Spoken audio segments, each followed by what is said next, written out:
없으세요? 그럼 제가 지명을 해서 제가 질문을 할까요? 네, 말씀하세요. 여기 아까 가르치셨는데 왜 의심을 했다라고 여기서 말하는 의심은 뭡니까? 고봉 원묘 스님이 말하는 이제 선의 3요소라고 해서 대신심, 대분심, 대의심, 대심신, 대분심 할 때 그 의심이 아니에요. 거기에서 말하는 대의심은 이것이 무엇일까? 어떤 것이 깨달음일까? 라고 하는 것을 이제 궁구하는 데 있어서 여기서 말하는 의심은 미혹한 상태에서 남을 의심하는 그런 것이 아니라 깨달음이나 진리라는 것에 대한 알아내고자 하는 그 마음을 이제 대의심은 문제의식이에요. 그 깨달음에 대한 문제의식이고, 그 다음 미혹해서 생기는 의심은 여기서 단박 의심을 끊을 것이다 했는데는 더 이상 미혹해가지고 알지 못한 데서 오는 이게 뭘까 저게 뭘까 하는 그런 의심이 없어진다는 말이에요. 그 의심을 끊는다는 얘기죠. 그거는 전혀 다른 얘기예요. 신심을 가지고 분심을 가지고 화두를 들 때 이것이 무엇이냐, 이 먹고 하는 그 한쪽에 집중해서 그것을 의정을 단단히 해라라는 때 말하는 그 의심하고 여기서 의심을 끊는다라는 얘기는, 그러니까 그 의심이 이제 나중에 가면 어떻게 돼요? 풀리죠. 이게 뭔가라고 그렇게 의심을 시작을 했는데 이제 깨닫고 나면 그 의심이 풀린 거니까 의심이 없어지는 거죠. 그 단박에 그 의심조차도 없어집니다. 일체 미혹해서 헷갈리는 의심뿐만이 아니라 이게 무엇일까 하고 시작했던 그 의심도 바로 없어집니다. 이제 본래 자리에 본래 면목을 바로 알았는데 더 이상 의심해야 될 것도 궁금할 것도 없어지는 거죠. 그래서 그걸 몰랐거든 그것이 무엇인가 하고 정면 승부를 해야 돼요. 그것이 뭘까? 근데 이제 사량 분별한다라고 흔히 얘기하는 이렇게 저렇게 분석하고 따지고 이런 식으로 해서 그건 되는 게 아니라 항상 정면 승부를 해야 된다는 얘기예요. 대의심을 가지라는 얘기는. 그거는 이제 다른 수행을 하는 사람들에게 요구되는 일종의 자세를 얘기하는 거죠. 이것저것 짜지지 말고 그냥 그대로 해보라는 얘기예요. 그대로. 네.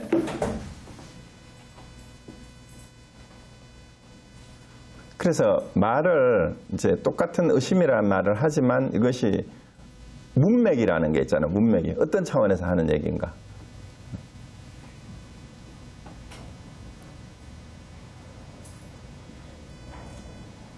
그러니까 의심이 진짜 진지한 의심이 들어요. 진지한 의심. 오직 그것을 알아내려고 하는 순수한 의심이죠. 대의심은 어쩌면은. 근데 그 의심조차도 이제 없어진다는 거예요. 깨닫고 나면. 근데 하주를 하면은 그 공안을 한 가지만 그게 이렇게 푸는 게 아니고 그 여러 공안을 다 풀어야 되는 거예요? 우선 할 때는 한 가지만 가지고 해야 돼요. 시작할 때는. 해야 되지만. 또 해야 돼. 이렇게 계속 그렇게 하는 거예요? 네. 하나를 가지고 시작을 하는데 나중에 다른 하두들도 다 점검을 해야 됩니다. 그냥 에이브이 몽투나 이러면서 그래. 그러면서 막 웃음이 나와서 그냥 막 웃었거든요. 네. 그런 것도 하나의 그 과정인가요? 네. 하두를 들거나 명상을 하게 되면은 그런 비슷한 증세가 많이 나타나는데요. 이제 점점 자기가 객관화되는 징조이기도 해요. 이제 자기가 자기 모습을 이제 돌아보기 시작한 거죠. 그래서 상당히 이제 명상이 되고 있는 건데, 달마 혈맥론에는 그럴 때 아주 중요한 시기니까 조심하라 그랬어요. 조심하라는 얘기가 뭐냐면은 그것을 체험하고 나면 기분이 되게 좋아져요. 이제 내가 내 자신을 아는 것 같고 이제 내 모습이 보이는 것 같은데, 지금 그냥 묵조선이나 위파사나를 하시는 분들이 그런 걸 알아채는 것만 하다가 거기에 너무 기분이 좋아가지고 거기에만 빠져있는 사람이 있어요. 그래서 지금 보살님 같은 상황은 이제 공부가 한 단계 진전이 될 수 있는 중요한 시기니까 거기에서 멈추시면 안 되고 그걸 즐기시면 안 돼요. 그것도 상이에요. 그 혈맥론에는 그렇게 얘기하고 있어요. 그래서 그때 하두를 더 돌이켜서 그렇게 느끼고 있는 이것이 누구인가 한 번 더 확실하게 확인을 해야 돼요. 네, 그렇게 내가 내 자신의 모습이 이제 평상시의 모습이 보이는데 그걸 그렇게 보고 있는 나는 누구인가? 그거 계속 놓치면 안 돼요. 그 다음에 절에 가서 내 이름을 부를 때, 아, 이름이 내가 아닌데 하고 그걸 알아채고 있는 그것이 누구인가를 더 천착해 들어가야 돼요. 이목구 하다가 확실히 터질 때까지는. 예, 그래서 거기서 멈추시지 마세요. 일단 거기까지 가는 거는 굉장히 좋은 징조인데, 경계를 하라는 게 뭐냐면은 우리 공부를 하다가 보면 역경계와 순경계가 있어요. 역경계나 공부를 하는데 잘 안 되는 거예요. 망상도 생기고 다리도 아프고 막 하기 싫고 뭐 이거 해서 뭐 하냐 이런 생각이 드는 게 역경계인데, 순경계는 아 이제 너무 기분이 좋다, 공부가 잘 되고 있는 것 같아, 요즘 너무너무 뭐 만사 오케이야, 잘 되고 있어 라고 할 때 거기에 빠지는 걸 순경계라 그래요. 그래서 역경계보다 더 힘든 게 순경계를 벗어나기가 더 힘들다 그랬어요. 이유는 순경계가 공부가 잘 되고 있다고 생각하고 그게 전부인 줄 알고 거기에 머물러 있을 가능성이 많아요. 그래서 공부가 좀 된 사람들이 흔히 빠지는 함정이에요, 거기가. 그걸 뛰어넘으셔야 됩니다. 그래서 그럴 때 하두를 더 잡으세요. 더 잡고 마지막 점검을 할 때까지 이목구 하두를 점검을 하셔야 돼요. 저한테 하시든가 누가 점검해 줄 수 있는 선지식이 있으면 이목구의 답을 한번 해보겠습니다 하고 답이 확실하게 점검되기 전까지는 그런 상황에 빠지시면 안 됩니다. 그걸 즐기시면 안 되고 그때도 돌아봐야 돼요. 아, 그렇게 내가 나를 알고 내 마음이 이렇게 비어져 있고 이제 편안해졌다라고 생각하고 있는 나는 누구인가? 이것은 무엇인가?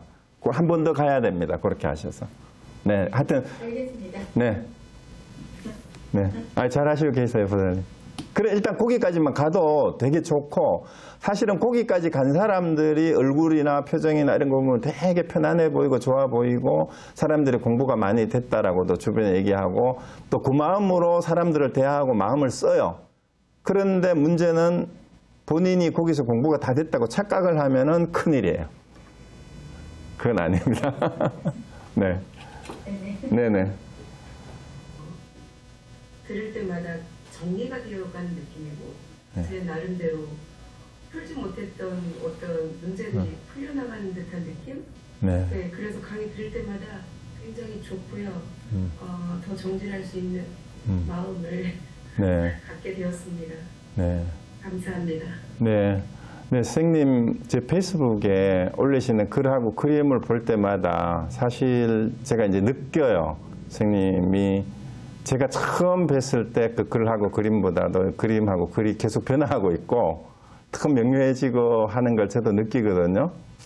그런데 저도 이제 매번 선생님한테 거의 막 자꾸 강요하다시피 자꾸 말씀을 드리는 게 앞에 보살님하고 비슷하게 이제 그게 굉장히 공부하고 하는 게 좋고 기분 좋고 내가 정리되어 가는 것 같고 한데 그게 더 일치월장해서 이제 오늘 그 수신결에 나오는 것처럼 완전히 의심이 끊어지는 데까지 이제 가야 되는데 이제 그거는 점차로 갈 수밖에 없어요. 그렇지만 이제 우리 그 보조국사가 얘기했던 것처럼 하두를 점검을 제가 자꾸 해보시라고 자꾸 권하는 것은 하두가 경절문이다. 오늘도 지름길이라는 말이 나왔잖아요.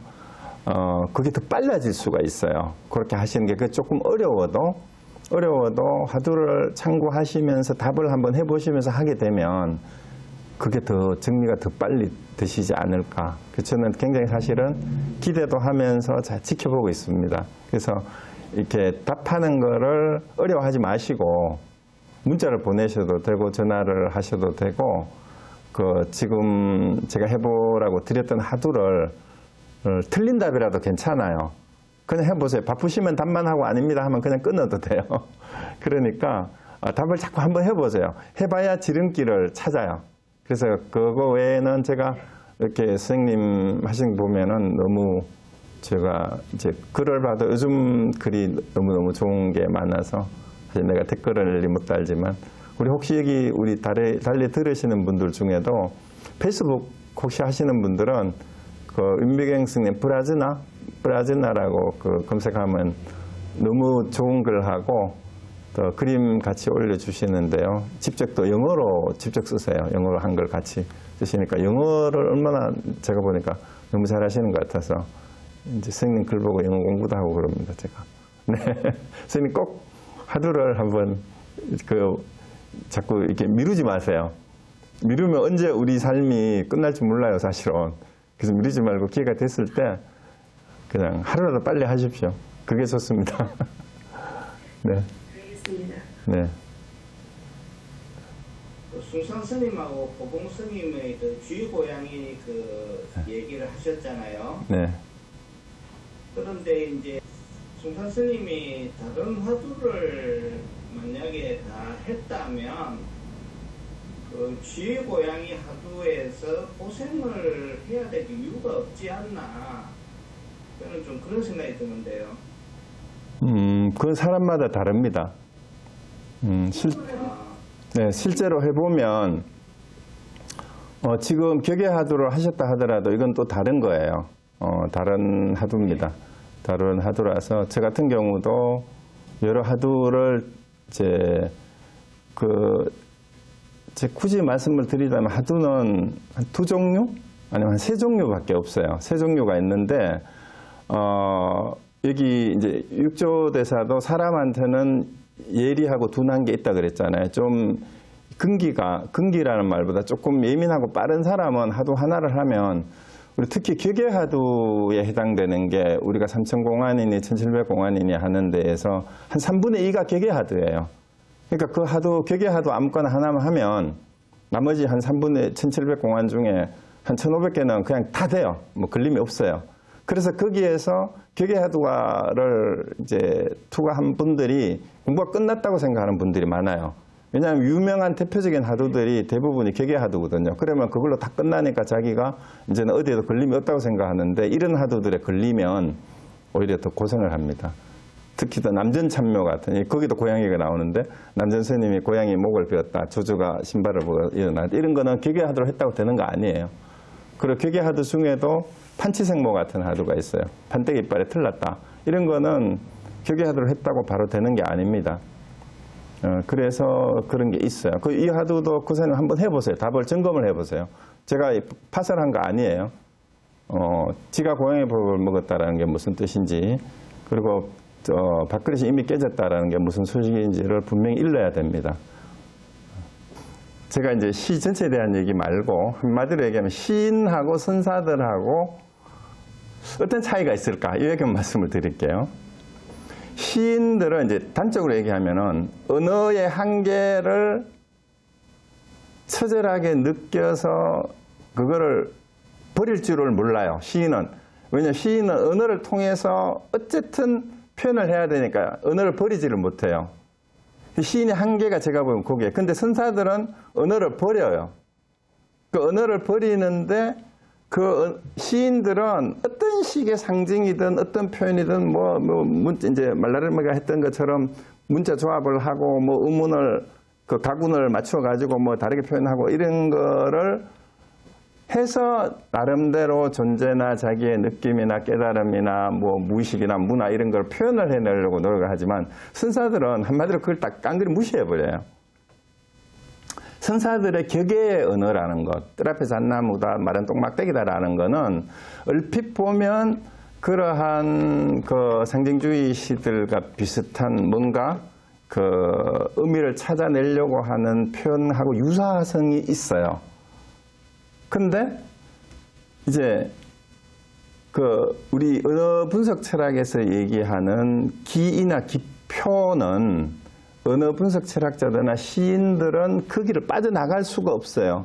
어떤 식의 표현을 하더라도 그거는 표현되는 건 기표니까 이제 표현인데, 근데 그 시인들은 거기에 기의를 담아서 표현하려고 해요. 그게 뭔가를 의미를 담아서 표현을 해.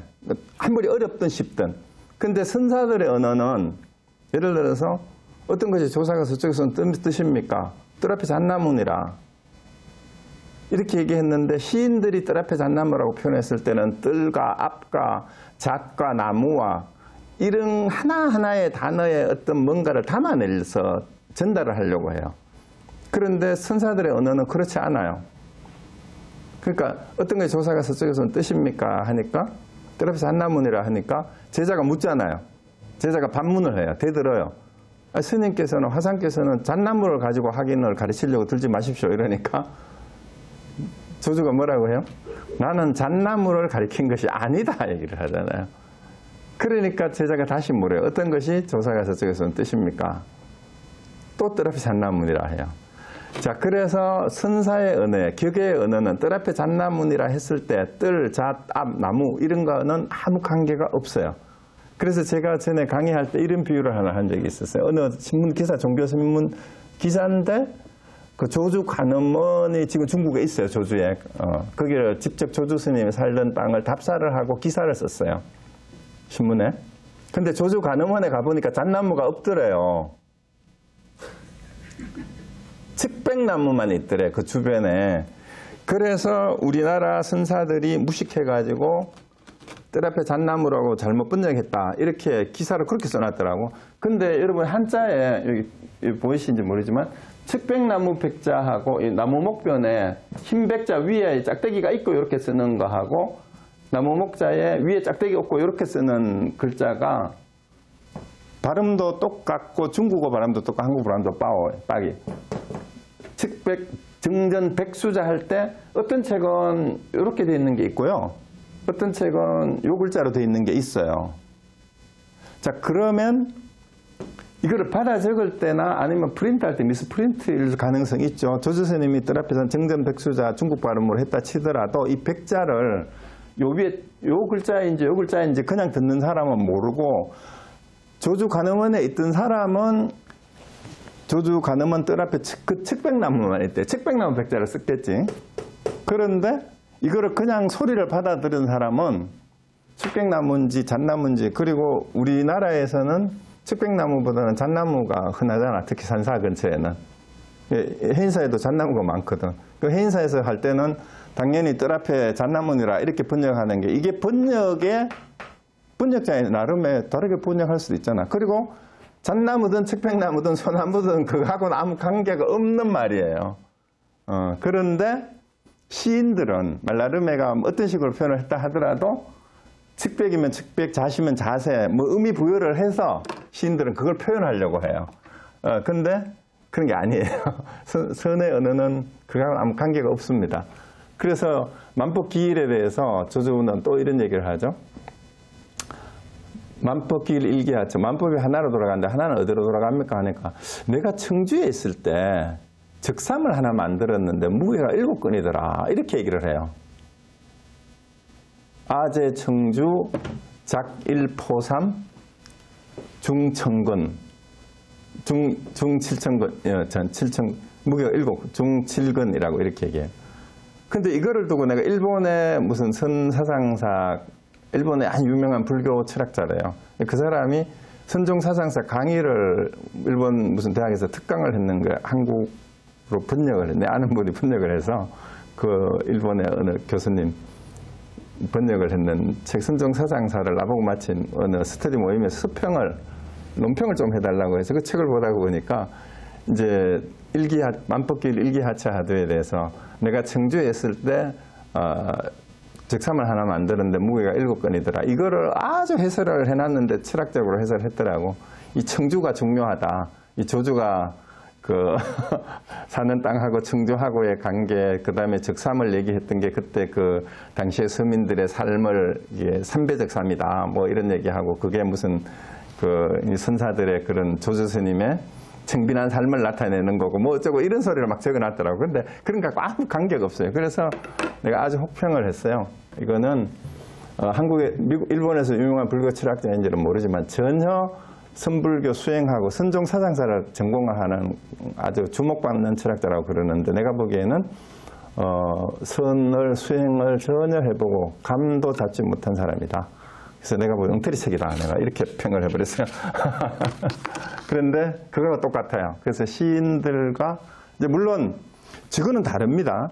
이 철학자가 하이데거가 됐든 뭐 랭보가 됐든 말라르메가 됐든 보들레르가 됐든 자기들 나름대로 시인들은 자기들 삶에 대한 고뇌와 이 세계에 대한 고민들을 끊임없이 자기의 그 삶의 뭔가 그 이제 언어로 표현을 하려고 한다라는 거는 그 노력을 무시하는 거 아니에요. 그렇지만 이제 제가 보기에는 그 이 우리 보조국사나 우리 선사들이 얘기하는 깨달음의 경지에서 노래하는, 그러니까 여기 오늘 했는 말로 하면은 3개월을 초월하고 본래 집으로 돌아가서 노래하는 그 깨달음의 노래는 아닌 것 같아요. 네, 일단 거기까지만 얘기하겠습니다. 그래서 오늘 저 얘기를 했던 거는 선가의 언어를, 그래서 우리가 이제 착각을 하는 게 있어요. 뭐냐면 방금 제가 얘기했던 뜰 앞에 잣나무나 내가 적삼을 하나 만들어 무게 7건인데 마든 똥막대기다, 이런 거는 말하고 아무 관계없는 격의 언어예요. 말 그대로. 말 없는 말이에요. 격의 언어인데 오늘 여기만 해도 서식묘화반이나 반기 입하만 해도 그런 격의 언어가 아니에요. 격의 언어가 아니라고. 앞부분에 어떻게 부처가 누굽니까? 내가 말해주는데 네가 믿지 않을까 염려된다. 제가 어때 안 믿겠습니까? 바로 너야 하니까 어떻게 보림해야 됩니까? 하니까 눈병이 걸리면은 흑원 꽃이 어지러이 떨어진다 했을 때 그 티끌이 눈에 들어가. 눈병 걸린 게 그게 격의구가 아니라 허물구다 그랬죠. 그죠? 그러니까 허물구가 있고요. 정확한 비유하는 비유 구절이 있어요. 이건 비유예요, 비유. 그래서 그건 격의하고는 관계없고 이건 분명한 비유가 있는 그런 비유. 근데 이거를 비유로 이걸 풀이하면은 또 격의만 한 사람들은 이런 거를 풀이를 하면은 아르마리로 풀이를 한다라고 또 막 비판을 해요. 그래서 선을 공부한 사람들도 그래요. 선가 내에서도 이게 일치된 견해가 없어요. 그러면 여러분 또 헷갈릴 거예요. 그럼 누구 얘기를 믿고 따라가야 돼? 여러분 스스로 확인해야 돼요. 스스로 확인해야 돼요. 자기 스스로 자명하게 됩니다. 스스로 명백하게 돼요. 그때까지는 정진을 계속 하셔야 돼요. 그 우긴다고 되는 일이 아니에요. 자, 그러면 우리 2주 뒤에 또 뵙기로 하고 오늘 여기서 마치도록 하죠. 네, 반가웠습니다. 다음에 뵙겠습니다.